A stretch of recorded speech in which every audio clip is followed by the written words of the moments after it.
America didn't win because of a superior ideology. Quite the opposite. America won because it undermined ideology itself. Marxism has to have a cosmological dimension of truth. It has to be ontologically true. It's not a post hoc construct of a modern civilization, which we can no longer take for granted anyway. If you look at the poetry and the music of the October Revolution, this was not like Black Lives Matter or something. This wasn't a trend. This wasn't a fad. This was like an apocalypse for people. This was like it had this messianic dimension to it, right?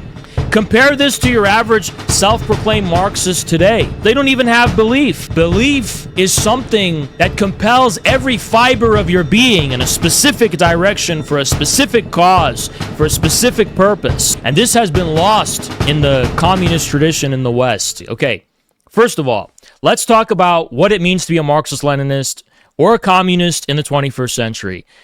Up until the last decade, it meant being a historical reenactment LARPer who is autistic and has a special interest in a very niche history that serious society and normal society considered outdated and dead after 1991 at least. That's what it meant to be an ML in the 21st century in America, at least, right? So most of the tankies were people that wore uniforms, they wore Ushanka hats, they were LARPers, they liked the Soviet anthem and the Red Army Choir, and they were LARPers, and they were and it was straight up like an autistic special interest, which most of them had to supplement with some obscure like anime fetish nonsense to, you know, play into the overall themes of psychosis. The entire tanky community descends from the autistic LARP. I was a autistic tanky when I was 13 or 14. And it's okay. It's whatever. I'm not saying this from a position of superiority necessarily. I'm just being straight about the facts of history. This is where the tanky strain comes from in the 21st century. It was an autistic special interest. There was a fork after the rise of the DSA and Hassan Piker and that whole like liberal socialist milieu, the rise of political correctness, the rise of the woke stuff. There was a fork in the road. And some of these tankies who were part of the Finball autism stuff, they went and they started adopting the pronouns and the woke stuff to be trendy with the college students and to be in proximity of the DSA and Hassan Piker, I guess. And, there, you know, I gave two examples of that. One was the deprogram crew, right? Hakeem came from Finball's server. He was an autist, special interest autist. And he, you know, deprogrammed through JT and whatever Yugo Pink, they kind of started orbiting around Hassan Piker to capture, or at least make more palpable, at the very least, tanky ideas to this kind of like liberal socialist DSA type of milieu and crowd. Although they never went so far as to advocate joining the DSA or voting for the Democratic Party, they kind of started to be the least charitable. They started grifting off of it, right? I think that's pretty fair to say. So that's something that actually happened. Then on the other extreme end, a lot of them just sold out, like Black Red Guard. Black Red Guard was the epitome of, you know, like Maoist autism. Black Red Guard was an autistic black guy who lived in an extremely rich neighborhood. I'm not attacking him for that at all. But I'm just saying he would like blow up his neighbor's swing sets because they're settlers. And it's like, it was extreme autism. He was like famous and he was like a meme because he was talking about cracker control and all these other funny things. Black Red Guard was like a supreme autist, like absolutely one of these like weird autists, right? Alongside the whole gaggle of, you know, I'm not trying to insult, but there's Jason Unruh, there's Fellow Traveler, there's these other kind of people. Well, Black Red Guard also took the fork. In addition to embracing all of like the 2010s woke nonsense that came from liberal universities, he joined the DSA. He's like, I'm not one of you autistics, smelly autistics. I'm one of the cool ones. I'm part of the popular crowd. I'm relevant now. I'm actually part of the world. I'm actually part of a milieu that's going somewhere. I'm part of the DSA.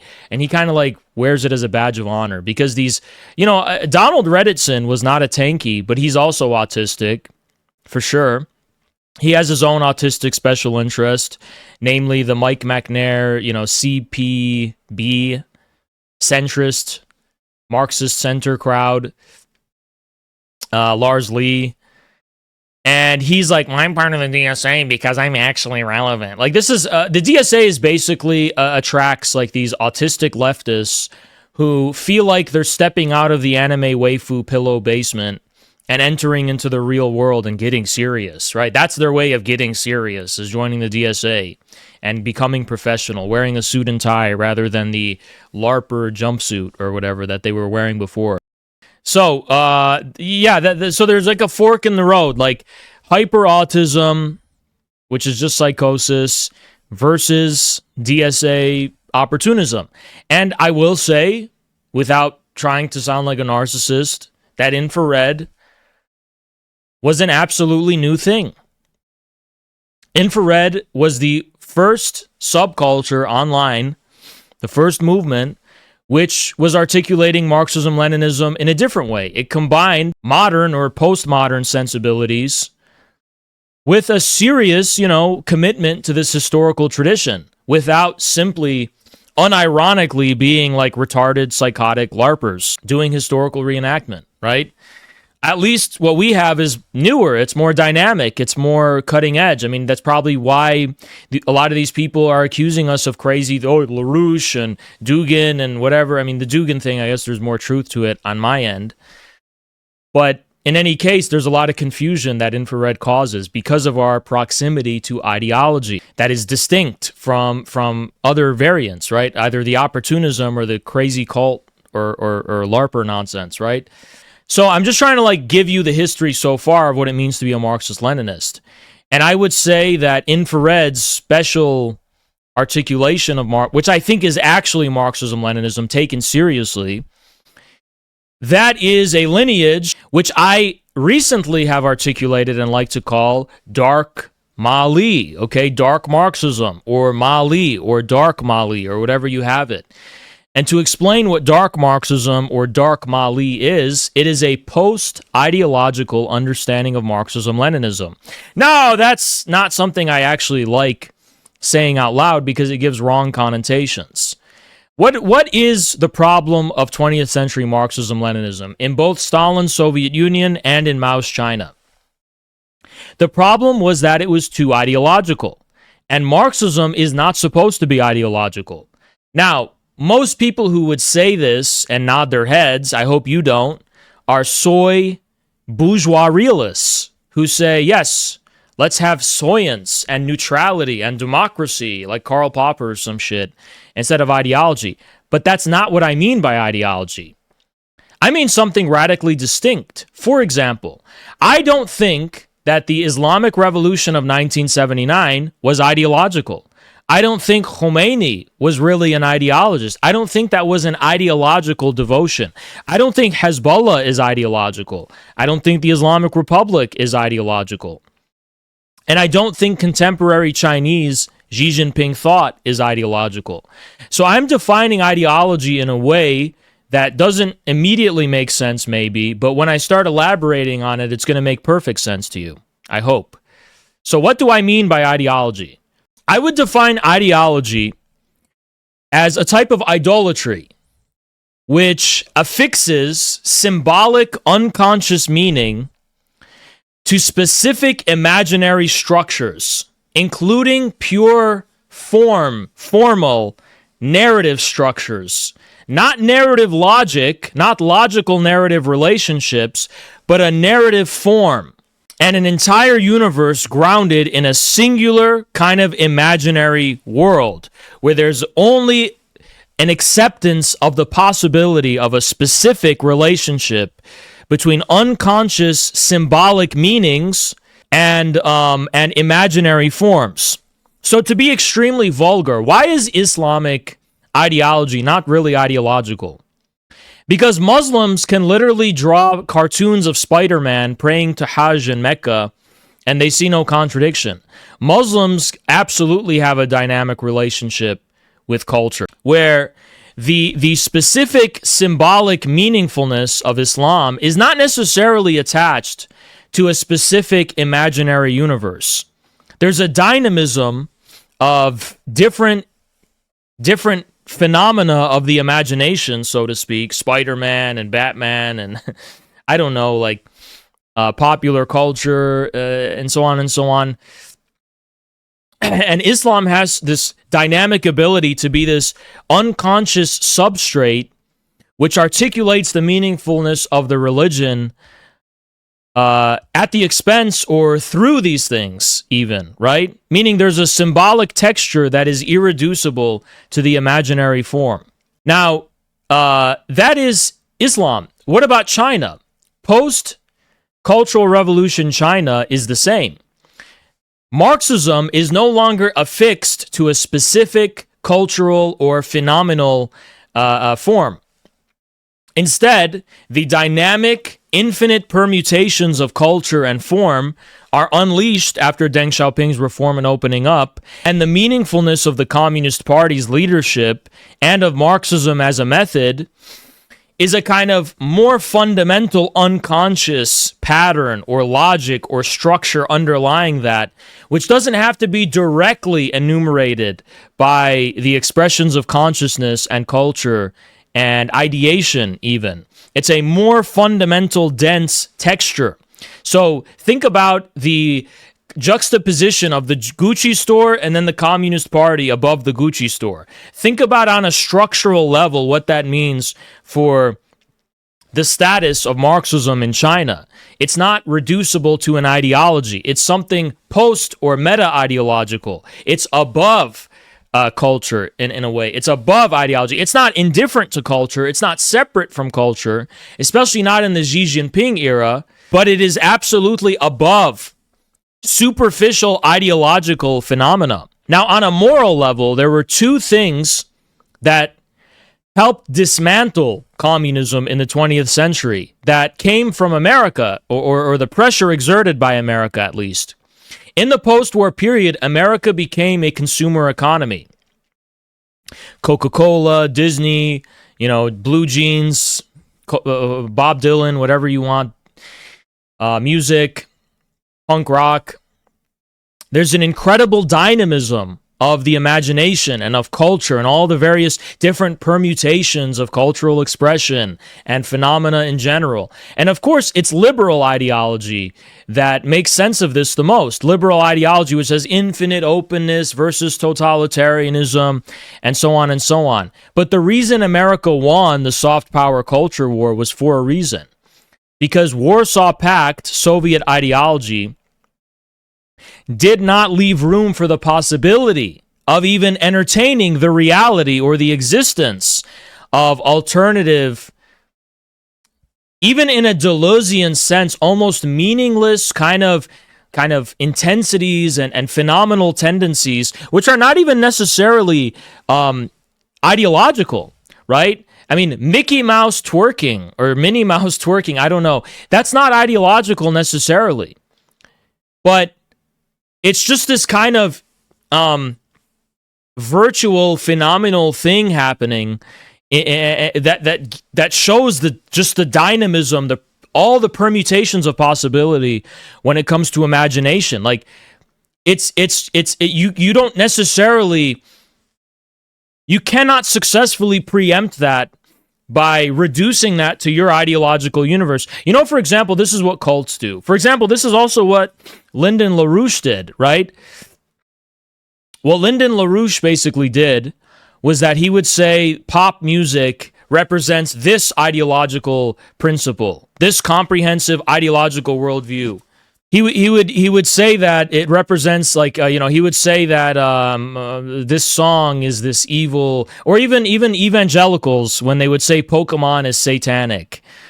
These are all different ways of trying to preempt something that is not necessarily ideological or completed at that level symbolically, but represents this kind of pre-symbolic, pure dynamism of phenomena. I'm talking about something fundamentally open-ended, okay? I don't want people to misunderstand what I'm saying. Consumer culture, American consumer culture, was not totalizing. It was the opposite. At least from the vantage point of the Soviets and the Warsaw Pact. It was infinitely dynamic, and it represented the kind of irreducible dynamism and infinite possibility of permutations purely when it came to phenomena or cultural phenomena without necessarily being meaningful. You know, when right-wingers try to undermine the kind of leftist idea that all art is political, they'll like share some meaningless, stupid cartoon that literally means nothing, be like, so how is this political?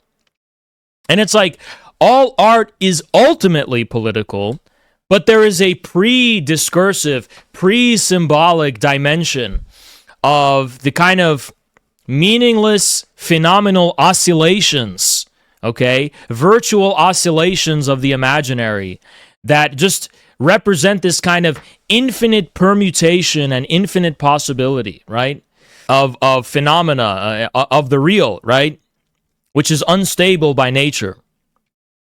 And the problem with 20th century communist ideology is that it foreclosed the very possibility of that. Now, the correct kind of appraisal of Americanism would have been, yes, we'll accept the dynamism, and through this, we will articulate the meaningfulness of the communist position, right? This is not what's happening in China under Xi Jinping, I would argue. But in the 20th century, there was an inability to accept the very possibility of this open space in the dimension of culture. And this is ultimately why, on a moral level, at the level of morale, Soviet culture and the Warsaw Pact was imploded from within. Because all it took was a new generation to start wearing blue jeans and to start listening to rock and roll purely out of a meaningless enjoyment that has no necessary ideological content. That actually undermined communist ideology, because it was communist ideology that had to impose a very fixed, formal notion of meaning upon everything, right? And this is why America won. America didn't win because it had a superior ideology. America won because it undermined ideology itself. America didn't win because of a superior ideology. Quite the opposite. America won because it imposed the real of this kind of spectral oscillations of cultural phenomena that don't necessarily conclude in anything meaningful, but just speak to the preeminence of the imaginary before the unity of the imaginary and the symbolic, right? Meaning American culture kind of flooded the consciousness of the people with something traumatizing, right? Which is that there's something that precedes. Look, cultural phenomena was a site of meaning. It was like an idol for communist states.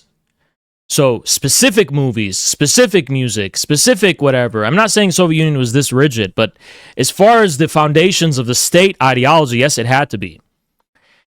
And when a statue of Lenin can be juxtaposed with a statue of Darth Vader, you're undermining the specific kind of horizon of meaningfulness that regards the very nature of statues to lend themselves toward a specific political or ideological conclusion. So this is what it means, ideology, right?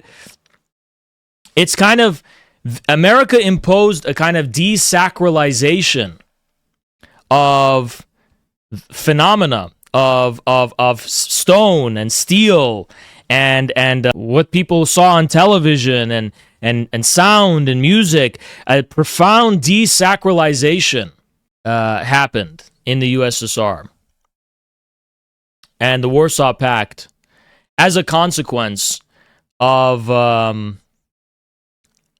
America's soft power, which was simply a consequence of the fact that America occupied a position of having more advanced relations and forces of production. America represented the pioneer and the vanguard of an emerging information age.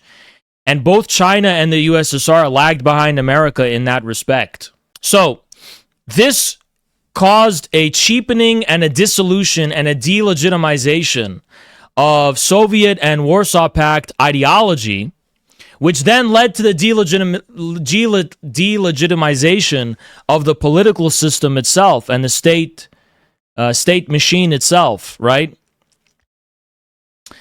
So this is a fact. Whereas in China, a radically different process happened. China pursued a much smarter path. Instead of this, because listen, in the Soviet Union and in the Warsaw Pact, they didn't have a totalitarianism. They didn't fully close themselves off to the West. They tried to have a kind of social democratic, in the spirit of social democracy. We're just going to filter it through our institutions. We're not going to necessarily close off from the West, but what we're going to do is have this halfway, ad hoc, constant ideological explanation for everything, and it was very, on a moral level, not compelling and convincing.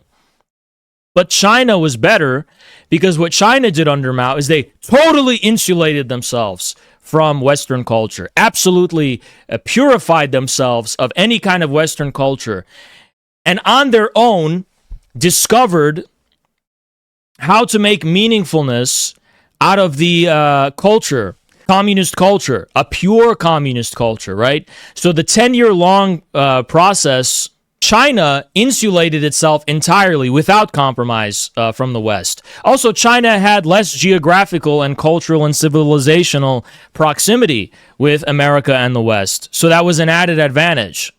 Of course, it insulated itself from Japan and South Korea and so on. The 10-year process of the Cultural Revolution, China didn't do this bullshit thing of halfway in between. They went all the way to discover. How do we discover pure communist culture, the pure ideology? How do we reflect through culture the purity of the ideology, right? And this was the experience of the Cultural Revolution. And the honesty and intensity of that experience, the Chinese Cultural Revolution, basically allowed the Chinese to discover the meaningfulness of communism beyond ideology. By taking ideology to its extreme most possible conclusion, full fidelity, right? Full fidelity to the necessity of confronting the ideology in its purity without anything to dilute it or something, right? They finally understood the meaningfulness, a more underlying, unconscious meaningfulness behind the ideology, right? And that unconscious meaningfulness behind the ideology took the form of the repression that followed Cultural Revolution. I'm talking about the repression into the unconscious, the very memory of the events. Cultural Revolution remains in today's China something that belongs in the dimension of the unconsciousness of the Chinese people. It has been repressed into the recesses of the unconscious. Because they had finally, look, I want to explain something to you. True meaningfulness beyond idols is unconscious. Real meaningfulness does not have to be turned into an idol. You don't have to wear the Jason Unruh costume. It's something that exists materially in your unconscious. I'm not talking about logos, okay? I'm not talking about that. Please don't try to preempt what I'm saying. Just try to listen to what I'm saying on its own terms, okay? The true unconscious is where meaning is, okay? Not the superficial kind of, whatever.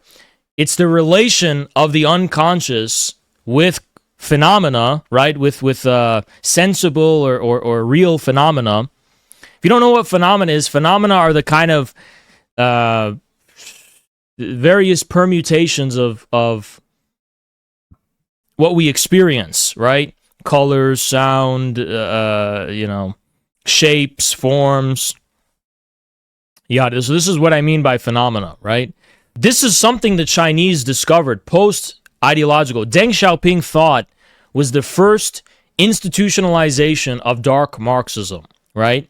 Where they maintain the Marxism, but they have shed Marxism the dimension of the ideology. Remember, ideology is by nature bourgeois. Ideology is bourgeois. So the Cultural Revolution was called the Great Proletarian Cultural Revolution. But the kernel of the proletarian logic was the aftermath under Deng Xiaoping. This was an exorcism of the last remnants of bourgeois civilization from the dimension of culture. And it was that, but it was in a way that they didn't foresee. Because ideology, in the form that it took under communist states, is bourgeois. Ideology is by nature bourgeois. And we're seeing this today, because who is the ideological power of the 21st century? It's the USA. Even in the Trump era, they still have to warp it with this stupid Warhammer, whatever ideology. It's still an ideology, right? Whereas China and Russia are clearly post-ideological states. Now, I qualified why I think the Iranian Revolution was not ideological. Because the Khomeini Islamic kind of outlook was based on a specific relationship to a structure of the real. Something real, a contact with the sublime.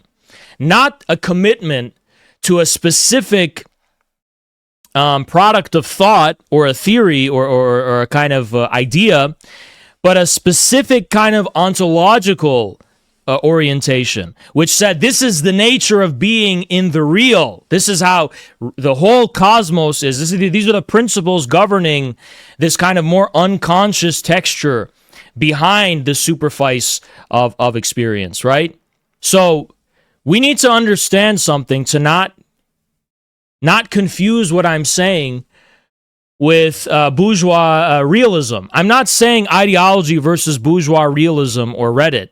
I'm saying it's ideology versus this more sacred comprehension of meaning, which is not reducible to the kind of post hoc constructs of modern civilization, whether those are ideas, whether those are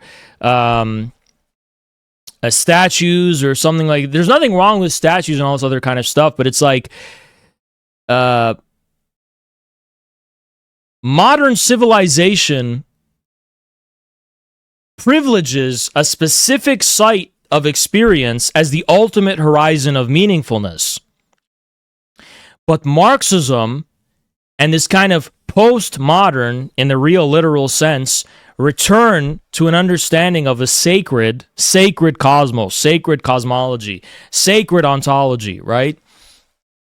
This discovers meaningfulness not in a specific privileged site of experience or phenomena, this is basically empiricism, but in the relationality, a logic underlying the relationality of phenomena. So, if you want to think of it like this, like the pattern of how things are interrelated is a more fundamental reality than the things themselves, right? This is the proletarian logic versus the bourgeois ideology.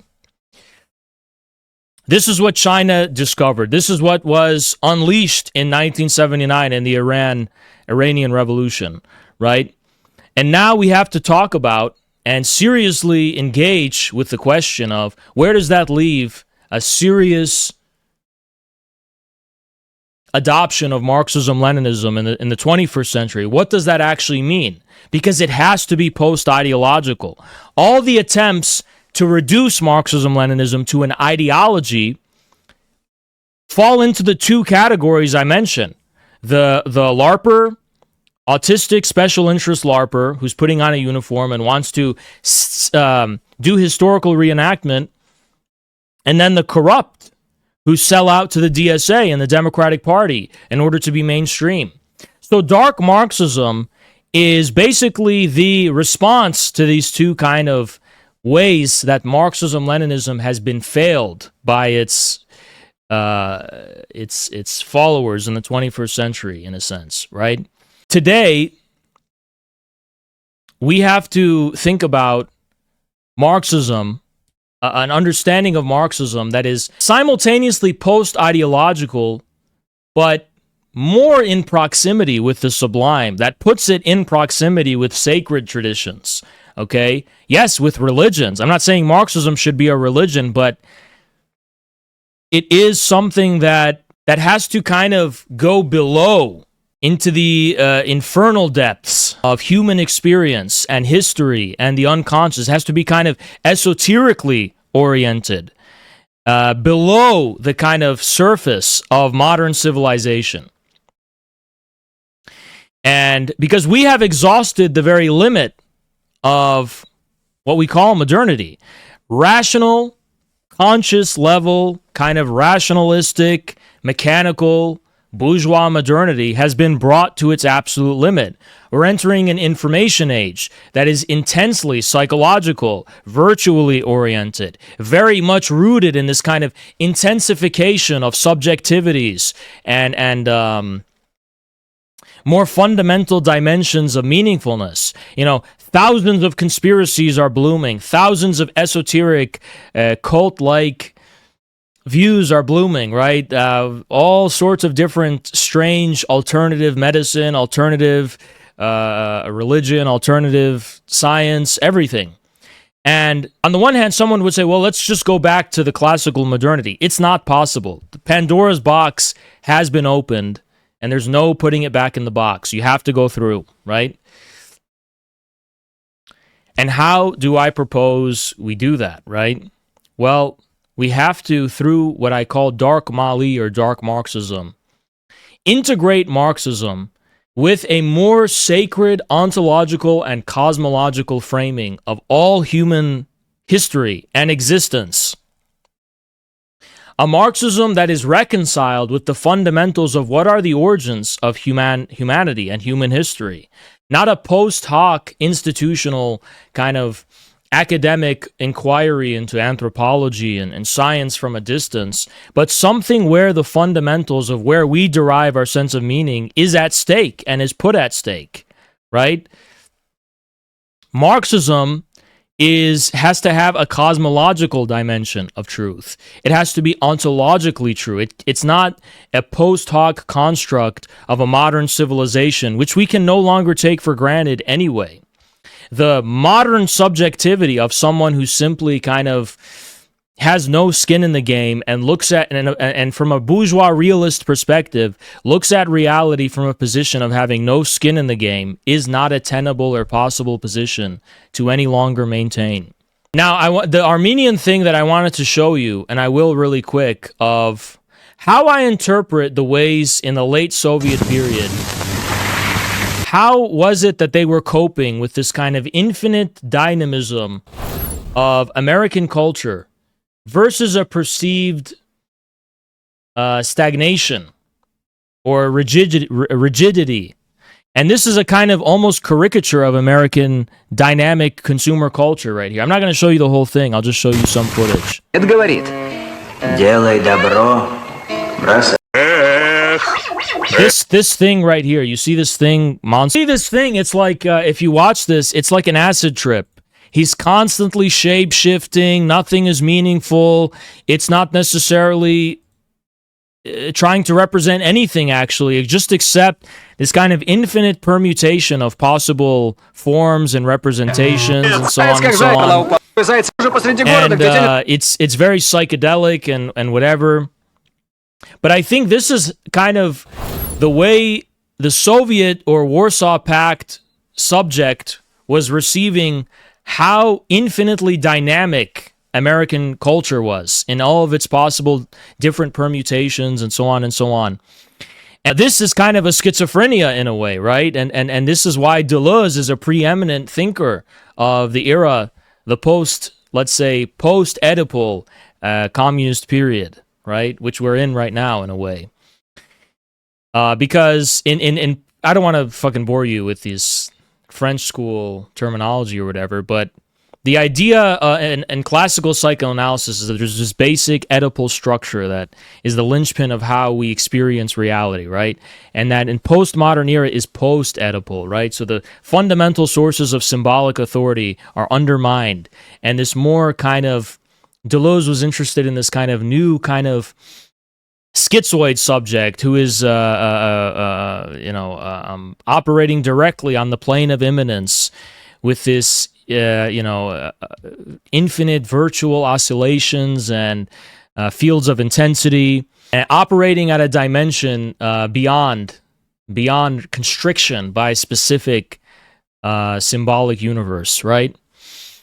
Anyway, this is American counterculture and post 50s, 60s, 70s, whatever. This is what happened, right? And it corresponds to the way the information age reduced flatly on a single plane, right? All the culture and phenomena of the world to a standard of information, which is how your computers work, by the way, right? And this is something that destroyed communist ideology in the 20th century. That's what destroyed it. So our task, dark Marxism and dark Marxism-Leninism, our task is to rediscover that there was something meaningful that communist ideology was trying to give form to. And all of the songs, the movies, the art, the statues, whatever, it's like we cannot return to a universe where that's all that exists.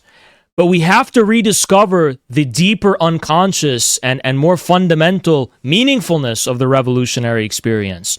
Because for hundreds and millions of people, it meant something deeper. They attached a specific meaning that was deeper than simply the surface. And this is what we've lost. And this is what we have to rediscover, commit ourselves to the rediscovery of.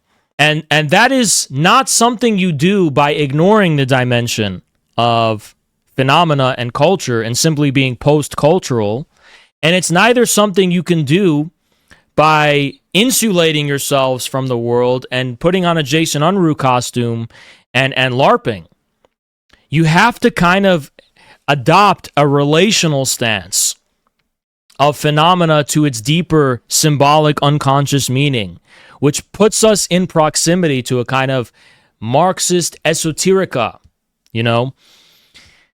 which is absolutely forbidden and taboo according to mainstream traditional Marxists. But these people have absconded the meaningfulness of the revolutionary path. They have become, look, Vijay Prashad, love him or hate him, he's a fucking academic. He's not a revolutionary. Yanis Varoufakis is not a revolutionary. They have all lost the revolutionary dimension of Marxism, because the revolutionary dimension of Marxism, at stake in it is life and death and cosmos itself. Why is it that in 79, the real revolutionary was who? Khomeini, Ayatollah Khomeini. Where were the Marxist revolutionaries in 1979 in Iran? Every single one of them, in comparison to the grandness, to the sacredness, to the power of Khomeini, all of them looked like these glasses-wearing, academic, kind of, they were weak, they were not really fucking about it. I mean, really, the last revolutionary Marxist was kind of Che Guevara, if you think about it. Discounting Mao, of course, because Mao was much broader history than Che. But the last one was Che Guevara. The Afghan communists precisely lost because their communist ideology was weaker than the Mujahideen and what it was offering, right? On a moral level, it was not as compelling and strong for a reason. Che Guevara was the last one, really, who represented on a moral dimension the effectiveness and the revolutionary dimension of the Marxist ideology, right? And then suddenly revisionism kicked in. And then suddenly, China went its own path, which it was a maturation for sure. But at the level of Marxists not in power in America, in the West, and so on, in the Southern Hemisphere, in the Western Southern Hemispheres of South America, Africa, and so on, Che Guevara was kind of the last one, right?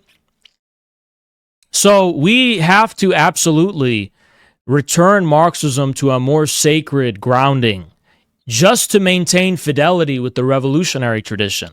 The tradition for which people were giving their lives and for whom the entire universe was at stake. At least they treated it that way. If you look at the poetry and the music of the October Revolution, this was not like Black Lives Matter or something. This wasn't a trend. This wasn't a fad. This was like an apocalypse for people. This was like it had this messianic dimension to it, right? Which was extremely dense at the unconscious level in terms of what was at stake. Compare this to your average self-proclaimed Marxist today, who's this postmodern, ironic subject who doesn't even believe in anything. They're infidels. They don't even have belief. They don't genuinely believe. They're missing the dimension of belief, because belief is a relationship to the real. Belief is a relationship to the sublime. Belief is something that compels every fiber of your being in a specific direction for a specific cause, for a specific purpose. And this has been lost in the communist tradition in the West. And so Dark Mali, in addition to kind of exploring the more somber and dark side of the communist experience in the 20th century, also is a commitment to situating and integrating and contextualizing 20th century communist experience with a more universal history of mankind, where everything is at stake. You understand? And this is my introduction to Tartaria. What is the Tartaria? What does Tartaria actually mean?